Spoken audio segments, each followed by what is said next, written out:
Kahit nakakaramdam ng takot, ay dahan-dahang binaybay ni Magnus ang kahabaan ng koridor ng nasabing ospital. Bawat kakaibang kaluskos o ihip ng hangin sa paligid ay agad siyang humihinto at lilingon sa likuran. Mahirap nang maunahan ng mapanakit na multo. Baka maihampas siya sa kung saan at mawalan pa ng malay. Hanggang sa marating niya ang isang pintuan. Dahan-dahan niya itong itinulak at mabilis ang pinasadahan ng tingin ang paligid.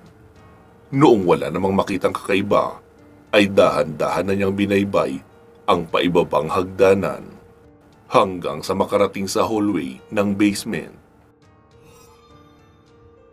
Kung anong itsura ng mga silid sa ground floor ay halos ganoon rin sa basement. Iyon nga lang, nakalak ang mga nauna niyang nadaanan hanggang sa marating niya ang isang silid na nakabukas ng kaunti ang pintuan.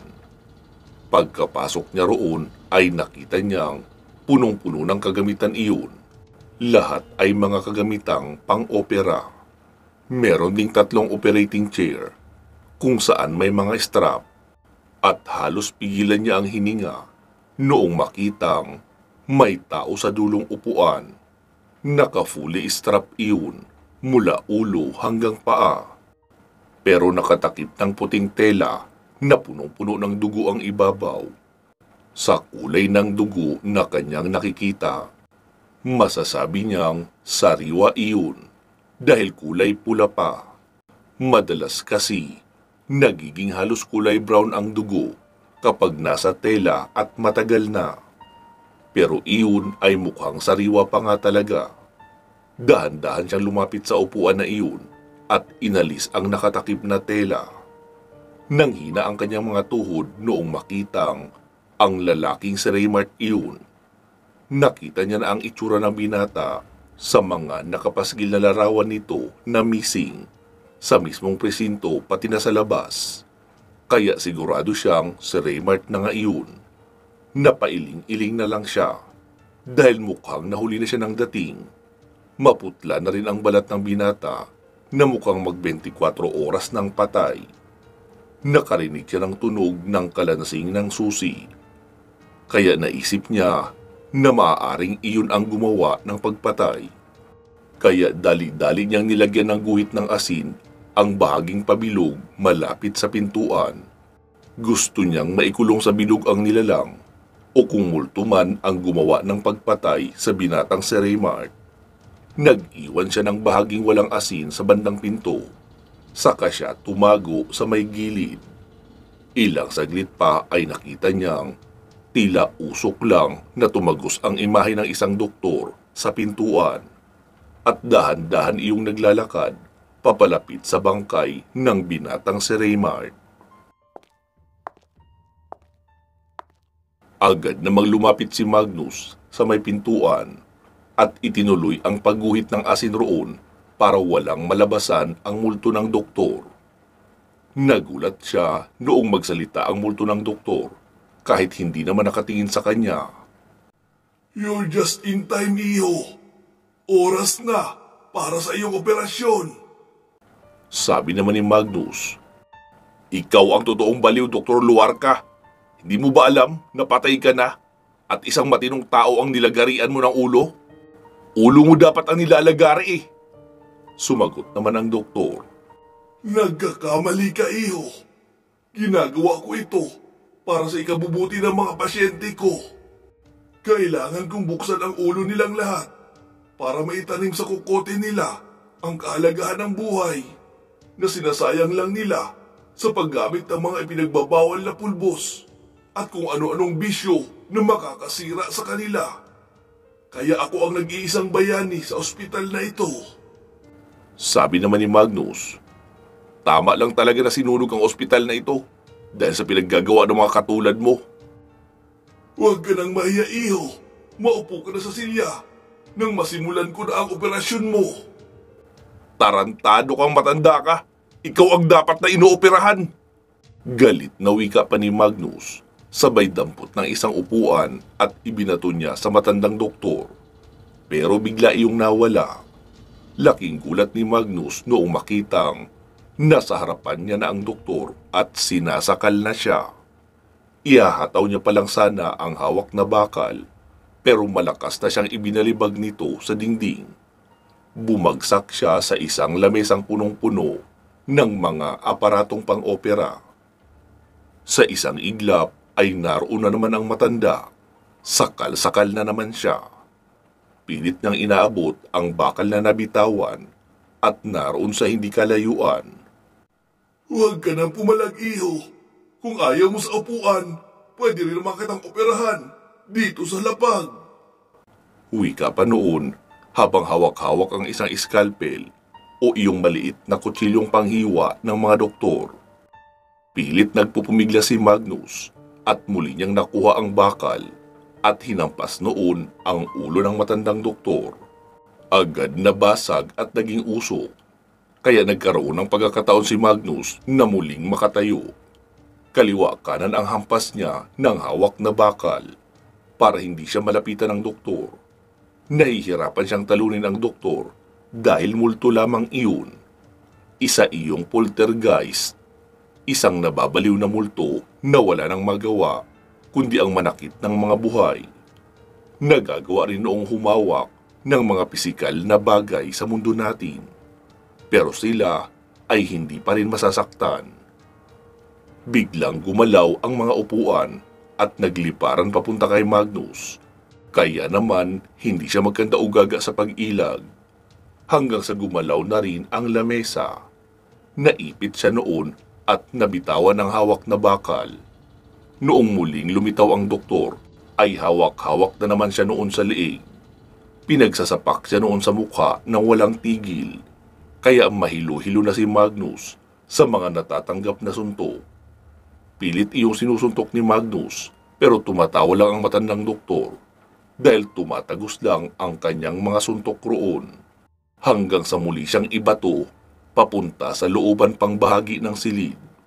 Bumangga si Magnus sa isang tila malaking oven na kinakalawang. May naaaninag siyang puting bagay sa loob noon, kaya binuksan niya ang pinto at nagulat siya noong makita sa loob ang natutuyong bangkay ng doktor. Kalansay na iyon at tuyong-tuyo na rin.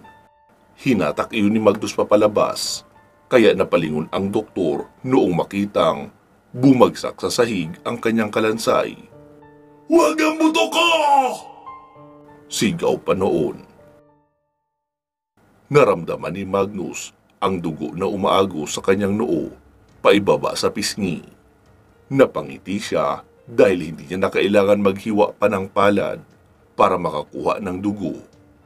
Naaalala niya pa rin kasi kung papaano isagawa ang pamako sa pamamagitan ng isang orasyon gamit ang sariling dugo.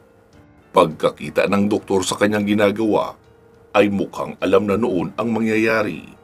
Mabilis na tumakbo para tumakas. Pero nagulat iyon nang bumangga siya sa isang invisible na barrier sa may pintuan. Hindi ka na makakalabas! Asin yan! Wika pa ni Magnus. Galit na sumigaw ang doktor at sumugod kay Magnus. Napangiti na lang si Magnus na inilapat ang kanyang kamay sa simbolong kanyang idinrowing sa sahig. Saglit na umilaw ang simbolo at noong humupa ang liwanag ay hindi na makagalaw ang doktor. Galit na lang iyon na sumisigaw. Hindi! Kumuha ng mga kumot si Magnus at doon ipinatong ang mga buto ng doktor. Naghanap siya ng maaaring magamit na panunog at nakakita siya ng fluid na nasa kalahati pa ang laman. Hindi naman kasi nadamay sa sunog ang silid na iyon. Mukhang suffocation at minor facial burn ang naging pinsala ng doktor bago namatay. Sinunog na nga ng tuluyan ni Magnus ang mga buto ng matandang doktor. Sumisigaw pa iyon ng paggalakas-lakas habang unti-unting nalulusaw ng apoy hanggang sa mawala na ng tuluyan na parang bula. Hingal na napasalampak sa sahig si Magnus. Namalayan niya na lang na nakapasok na sa silid si Tomby at ginigising na siya. Inalalayan siya noon na makalabas ng asylum. Saka sila tumawag ng pulis upang ipakuha ang bangkay sa loob ng isang kwarto sa may basement. Inihatid nila Magnus ang babaeng si Zandra sa presinto at matapos nila makapagbigay ng statement ay pagod na pagod silang bumalik sa resort. Magnus, anong nangyari? Bakit puro ka pasa sa mukha at napakarami mo ring sugat? Tanong pa ni Maris.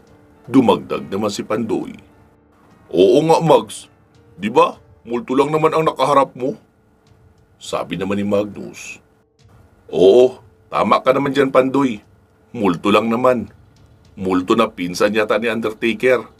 Ni-wrestling ako at kung saan-saan binalibag. Ginawa rin punching bag ang mukha ko. Sabi naman ni Tomby. Hindi ka gumanti?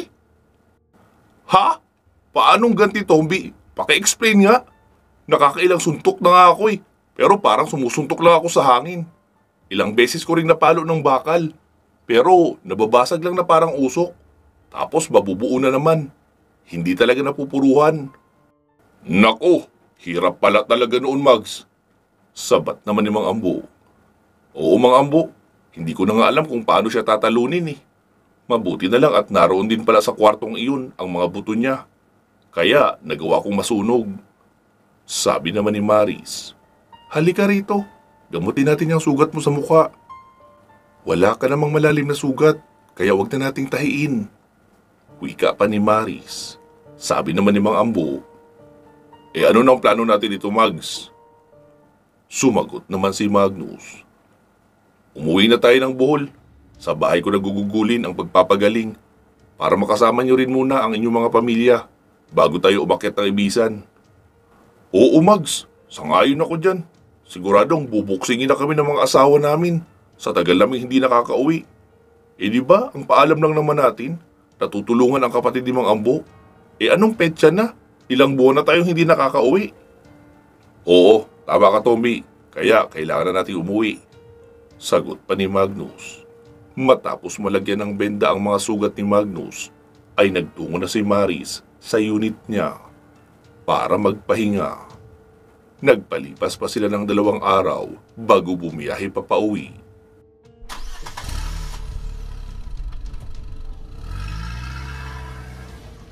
Halos magtatanghali na noong dumating ang buong grupo ni Magnus sa mansyon ng mga Argente sa Bohol. Si Aling Maming ang nagbukas ng gate. Sir Magnus, mabuti at ligtas kayong nakauwi. Anak, welcome home. Akala ko, lilipas na naman ang taon na hindi ka makakauwi. Wika pa ni Aling Maming sa anak na si Maris. Hindi po, Nay. Bala ko talagang dumaan muna rito bago umakyat ng Ibisan. Saglit na nagyakapan ang mag-ina bago tumuloy si Maris sa paglalakad patungo sa kanilang bahay sa likurang bahagi ng mansyon. Mas gusto niya roon kaysa doon sa mansyon na marami ang nakatira. Tsaka ayaw niya rin nakikita si Althea dahil alam niyang mainit ang dugo noon sa kanya, gawa ng selos. Mags, uuwi na kami ng hasyenda. Puntahan mo na lang kami doon kapag magpaplano na tayo sa ating pag-akyat. Oo, sige mga tol. Salamat sa inyong dalawa ha. Nagsalita naman si Tomby. Ikaw, Mang Ambo, sasama ka ba sa amin? Hindi. Magpapahinga muna ako ng mahaba rito bago ako papasyal doon. Gamitin nyo na ang jeep para may sasakyan kayo papunta roon. Wika pa nito at nagpatuloy na sa pag-akyat ng bahay. Sir Magnus, meron po ba kayong specific na ulam na gustong ipaluto? Tanong ni Aling Maming. Sinigang na bangus po sana, Aling Maming. Tsaka inihaw na rin. Okay, sige sir. Tawagin ko na lang kayo kapag oras na ng tanghalian. Aling Maming, si Althea po, nasaan? Nasa eskwelahan pa, sir. Pero mga alauna ay narito na yun. Iyon naman ang madalas na oras ng kanyang pag-uwi. Ang iba naman ay hapon din ang uwi. Kung gusto niyo po, ay tawagan niyo o itik si Althea para magmadali sa pag-uwi. Hindi na po, Aling Maming. Baka may mahalaga pang ginagawa yun sa school. Tapos, biglang iwanan kapag nalamang narito na ako. Alam mo sir, bilib na bilib talaga ako dyan kay Althea. Parang hindi tao kapag wala ka rito. Walang ibang pinapansin o kinakausap, maliban sa amin dito sa bahay. Pero sa eskwelahan o sa hasyenda, kapag may nagpapakilala sa kanya na binata, ay hindi niya talaga pinapansin. Mahal na mahal ka talaga ng batang iyan. Ah, ganun po ba? O sige po, aakyat na muna ako para makapagpahinga kaunti. Naglakad na rin si Magnus papaakyat sa mansyon. Nadaanan niya pa si Mang Ambo na nagmimerienda ng kape at sandwich sa may bilog na lamesa sa sala. Mugs, merienda! Hindi na Mang Ambo, babawi na lang ako mamayang tanghalian. Nagpaluto ako ng sinigang at inihaw na bangus. Sarap noon na! Tamang-tama, maaga pa naman. Mahaba pa ang oras ni Maming para magluto. Natutulog na rin muna ako para pagkagising, babanat na ako ng tanghalian. Hindi na sumagot pa si Magnus at nagtuloy na sa pag-akyat sa kwarto nila ni Althea. Pagkabukas niya pa lang ng kwarto ay sumalubong na sa kanya agad ang napakabangong kwarto nila ng dalaga. Lahat ng gamit ay maayos na nakasalansan. Tila planchado rin ang sapin sa kama at mga pundan ng unan. Kaya naman agad na siyang nahiga at mabilis nakatulog.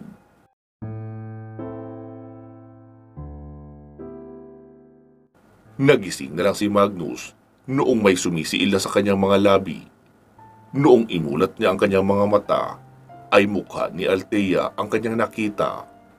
May luha pang nanggigilid sa mga mata nito habang hinahalikan siya. Oh, ano nangyari sa'yo? Bakit ka umiiyak? Nagulat naman si Althea dahil hindi nito inakala na nagising niya na pala si Magnus. Nakakainis ka naman mahal eh.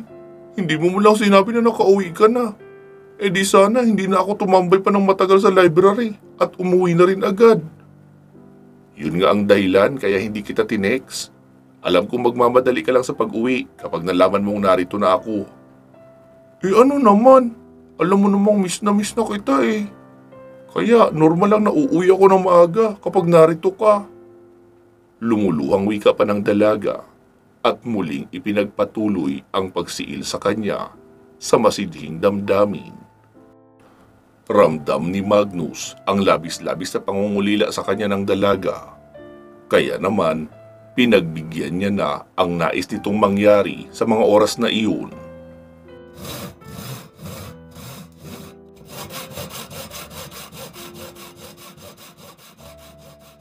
Makalipas ang halos mag-isang oras, ay natapos na rin sila sa kanilang ginawang pagpaparamdam ng pagmamahal. Nang makarinig sila ng katok sa pintuan, boses iyon ni Aling Maming. Althea, Sir Magnus, magtanghalian na po kayo habang mainit pa ang sabaw. Si Magnus naman ang sumagot. Sige po Aling Maming, bababa na kami. Okay po. Sagot naman ng matanda at umalis na. Dali-dali nang nagsuot ng damit ang dalawa at bumaba. Pagkababa nila ay nakita ni Magnus sa sala sina Rica, Alona, Batang Silino at Efraim na naroon sa sala nanonood ng TV. Hi Kuya Magnus, welcome home po. Wika pa ng lahat. Oh, kumusta ang pag-aaral nyo? Ayos naman po. Lahat kami ay matataas sa mga grades at may mga honor din. Sagot pa ni Rica. Nagsalita naman si Alona. Pero wala nang makakatalo pa kay Ate Althea. Top 1 yan sa klase nila eh. Nakangiti naman si Magnus na tumingin kay Althea. Talaga mahal ko? Abay oo naman. Wala naman ako pinagkakaabalahan dito. Kaya isinubsob ko na lang ang sarili ko sa pag-aaral. Kahit pa wala akong exam, ay nagbabasa ako ng maraming libro. Kaya nga, madalas ako nasa library dahil nanghihiram ako ng libro doon na mababasa. Mga kung ano-anong topic lang. Para may bagong matutunan, maliban pa sa itinuturo sa classroom. Nice! Ang galing mo naman pala. Abay oo naman. Ikaw kaya ang inspirasyon ko. Gusto ko makapagtapos ng kolehiyo para maipagmalaki mo rin ako kahit kanino. Gaya ng sabi mo dati sa amin, minsan lang magkaroon ng ganitong pagkakataon na makapag-aral. Lalo at magastos pala talaga mag-aral sa ngayon. Kaya habang sagot mo pa ang pag-aaral namin, edi mag-aaral na ako ng mabuti. Magandang plano talaga yan, mahal. O sige na, kumain na tayo. Nagugutom na talaga ako eh. Wika pa ni Magnus at nagtuloy na sila sa pagkainan sa kusina. Naabutan nilang naghahain na ng pagkain si Aling Maming, kaya tinanong ito ni Magnus. Aling Maming, si Mang Ambo po at si Maris nasaan? Si Maris ay sa bahay na kumain. Ipinagdala ko na lang ng ulam. Nagsaing na rin kami doon. Si Ambo naman ay tapos nang kumain. Nasa labas yata, nagpapahangin. Ganun po ba? Oo, Sir Magnus. Siya nga pala, sir. Gusto ka raw makausap ni Rudy. Tungkol po saan? Tanong pa ni Magnus. Pero hindi siya sinagot ng ginang at lumingon sa may bandang sala. Si Rudy na lang po magsasabi. Ayaw naming marinig pa ng mga bata para makamove na sila ng tuluyan sa mga naging karanasan nila sa kabundukan. Dumikit naman si Althea sa tinga ni Magnus, sabay sabing, tungkol sa pagdami ng mga aswang, mahal. Nanlaki ang mga mata ni Magnus pero hindi na siya nagkomento pa. Agad niya nang itinuon ang atensyon sa pagkain. Wow, mabuti at naisipan mo, Aling Maming, na totoong sampalok ang gamitin. Namiss ko ang ganito. Yung totoong sampalok talaga ang kasama. Abay, oo naman, Sir Magnus. Gusto ko kapag narito ka ay isang totoong lutong bahay talaga ang kakainin mo. Hindi lutong minadali. Nakatulad lang ng mga nasa restaurant at karinderya. Maraming salamat po, Aling Maming. Isa talaga ito sa dahilan kaya mas gusto kong manatili dito sa bahay. Palaging espesyal at pinaghihirapan talaga ang preparasyon ng pagkain. Oo naman, Sir Magnus. Ito lang ang maaari kong maibahid sa iyo sa lahat ng tulong na nagawa mo para sa amin. Kung hindi dahil sa iyo, ay baka nasa kung saan lugar kami naglilingkod bilang katulong. Samantalang dito, hindi namin ramdam na mga empleyado kami. Para lang kaming nakatira sa sarili naming bahay na maraming taong pinapakain at ipinagluluto araw-araw. Pero ang magandang part doon, dahil hindi namin iisipin kung saan kukuha ng perang pambili ng ipapakain sa kanila. Kaya sana magustuhan mo ang munting paraan ng pagtanaw namin ng utang na loob sa iyo. Oo naman po, Aling Maming. Mas gusto ko talaga manatili rito kaysa sa bahay namin sa Maynila. Alam mo naman si Mami, walang tiyaga sa pagluluto. Kung ano lang ang meron, lahat madalian. Mas feel ko na nasa totoong bahay talaga ako kapag narito ako. Salamat naman po. Sige, Sir Magnus, maiwan ko na kayo. Doon na muna ako sa bahay namin. Magluluto kasi ako ng bibingka pang merienda. Kaya may makakain kayo mamayang hapon. Mga 4:00 ay luto na yun. Sinisimula na kasi iyon ngayon ni Maris. Sige po. Pakisabi na lang din po kay Mang Rudy na pupunta ako doon sa inyo maya-maya. Althea, ikaw na ang bahala sa pinagkainan nyo, ha? Nahugasan na rin naman ni Rika ang mga pinagkainan kanina. Opo, Aling Maming. Ako na po ang bahala. Tumalikod na si Aling Maming at umuwi na. Masayang kumain sina Magnus at Althea habang panay ang masarap ng ngiti ni Althea tuwing magkakatinginan sila ni Magnus. Bakit bigla ka na lang napapangiti? Tanong pa ni Magnus. Para kasing panaginip lang ang nangyayari ngayon. Kagabi kasi bago ako matulog, muli kong ipinagdasal na sa sunod kong tulog sa gabi ay sana katabi na kita. Tapos ayun, pagdating ko kanina, hindi ako makapaniwala nang makita ko ang pajero sa garahe. Sanay kasi ako na yung mga jeep lang na service ang palaging nariyan. Kaya nagtitili ako sa tuwa. At kaya ayun din, nataranta si Aling Maming na lumabas. May hawak pa nga na bangus noong sumugod sa akin sa gate. Akala niya raw, sinugod na ako ng kung anong nilalang. Yun pala ay masyado lang ako na surprise na narito ka na. Muntik pa ngang ikutos sa ulo ko ni Aling Maming yung hawak niyang bangus. Natawa naman si Magnus sa kwento ng mistisang kasintahan. Eh di sayang pala, kung ako si Aling Maming, ikukutos ko talaga sa iyo yung bangus para makabawi man lang sa pagkataranta na idinulot mo.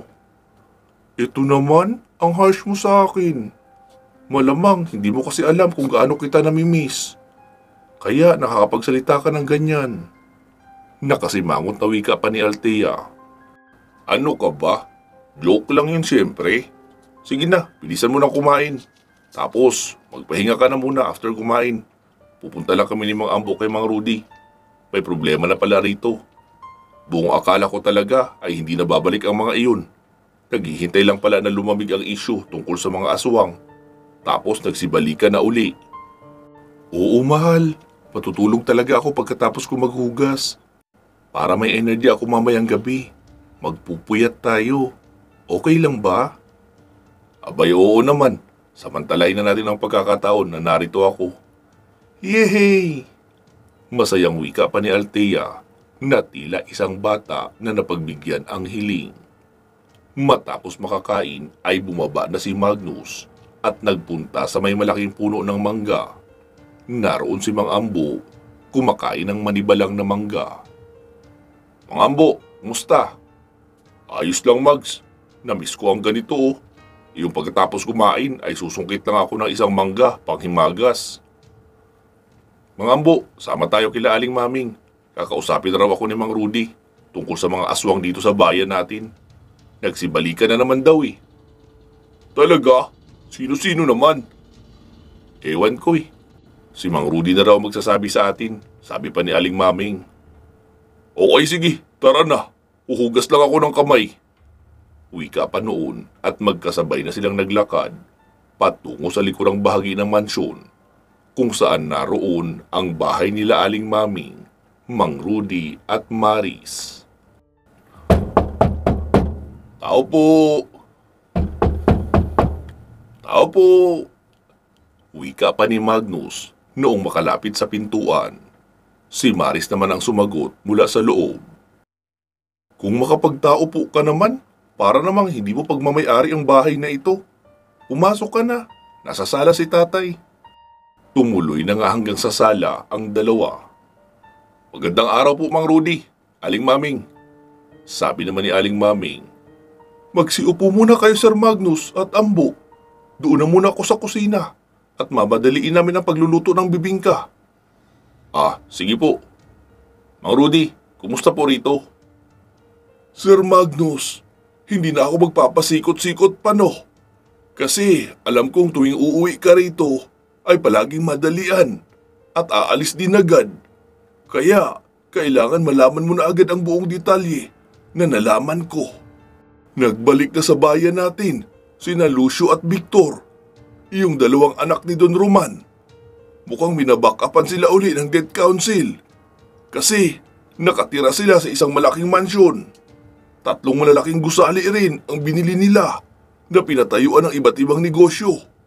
Hawak nila ang mga club at mga beer house dito. Tapos, nagtayo sila ng negosyong frozen meat at ice plant. Nanlaki ang mga mata nila Magnus at Mang Ambo sa narinig. Ganon? Ibig sabihin, malaking pondo nga ang ibinagsak sa kanila. Sa tingin niyo po, balik na naman sila sa dating gawain? Oo Magnus, subukan mo mamasyal sa buong bayan o kahit sa ibang mga karatig na bayan. Wala kang makikitang taong grasa, rugby boys, taong hamog o mga baliw na pakalat-kalat sa lugar. Ang sabi ng mayor ay ipinadala raw nila sa Maynila para doon matulungan. Magamot din ang mga may sakit sa utak.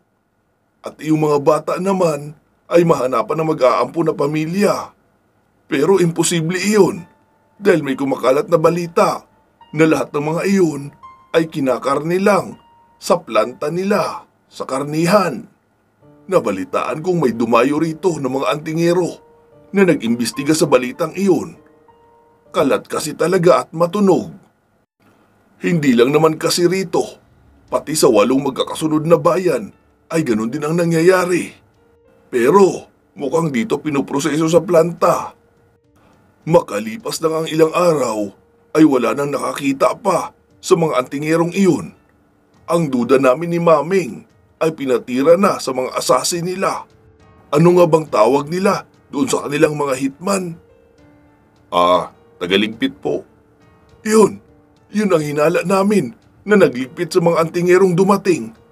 Isang grupo yun na malalakas na antingero, kaya imposibleng basta na lang mawawala. Lalo na at masyadong open sa pakay nila ang mga iyon. Ipinamamalita pa nila sa palengke na mga mamamatay aswang raw sila. At kapag nahuli raw nila ang mga aswang, ay itatali nila sa poste ng kuryente sa bayan ng tanghaling tapat para raw maging daing. Iyon ang pagmamayabang nila. Pero wala pang isang linggo, sila itong bigla na lang na missing in action. Sir Magnus, mukhang kailangan mo ng kumilos. Habang taong kalye pa lang ang target nila. Baka hindi magtatagal ay maaaring mga batang galing na sa eskwelahan ang kanilang kukunin at kakarnihin. Opo, Mang Rudy. Tama po kayo. Kaso, meron lang akong isang malaking problemang kinakaharap ngayon. Actually, isang pinakamalaking problema sa buong karir ko bilang tagalipol ng mga aswang. Ha?